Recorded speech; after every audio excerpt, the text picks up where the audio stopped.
സമസ്ത കേരള ജമിയത്തുൽ ഉലമ എന്തൊരു തീരുമാനമെടുക്കുമ്പോഴും അത് വളരെ ആലോചിച്ച് അത്യാവശ്യമാണെന്ന് ബോധ്യപ്പെട്ട് അള്ളാഹുവിനെ സാക്ഷി നിർത്തിയിട്ടല്ലാതെ ഒരു തീരുമാനവും ഇന്ന് വരെ എടുത്തിട്ടില്ല. അത് എടുത്തു കഴിഞ്ഞാൽ അതിന്റെ ഒപ്പം നിൽക്കുക മാത്രമല്ല, പ്രത്യേകിച്ച് സമസ്തയുടെ സ്ഥാനങ്ങളിൽ ഇരിക്കുന്നവർ അതിനെ അപമാനിക്കുന്ന വിധത്തിൽ ആ തീരുമാനങ്ങൾക്കെതിരിൽ പ്രവർത്തിക്കാതിരിക്കുക എങ്കിൽ ബന്ധം ശക്തമായി നിലനിൽക്കും.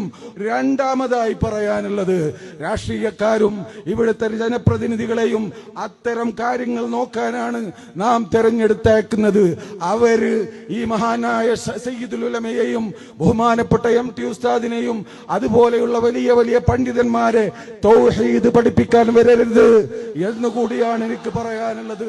തൗഹീദ് എന്താണെന്ന് നിങ്ങളെക്കാളൊക്കെ കൂടുതൽ പഠിച്ചവരാണ് ഞങ്ങളൊക്കെ.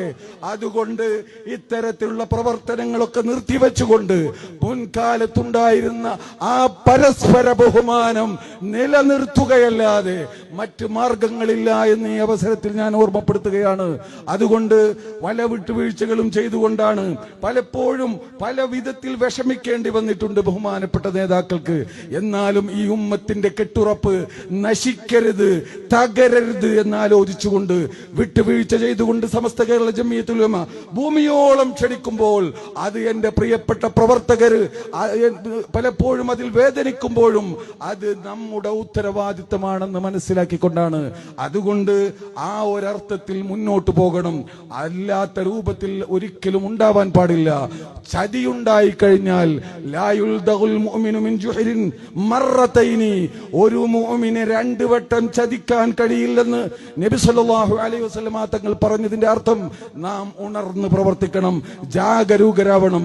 അതാണ് ബഹുമാനപ്പെട്ട തങ്ങൾ ഉസ്താദിന്റെ ആ തുടങ്ങി വെച്ച കന്യാകുമാരിയിൽ നിന്ന് തുടങ്ങി വെച്ച സന്ദേശയാത്രയിലൂടെ തെളിഞ്ഞത്. ഉമ്മത്ത് ജാഗരൂകരാണ്, യുവാക്കൾ ജാഗരൂകരാണ്, സുന്നത്ത് ജമാഅത്തിന്റെ പ്രവർത്തകർ ഉണർന്നിരിക്കുന്നു.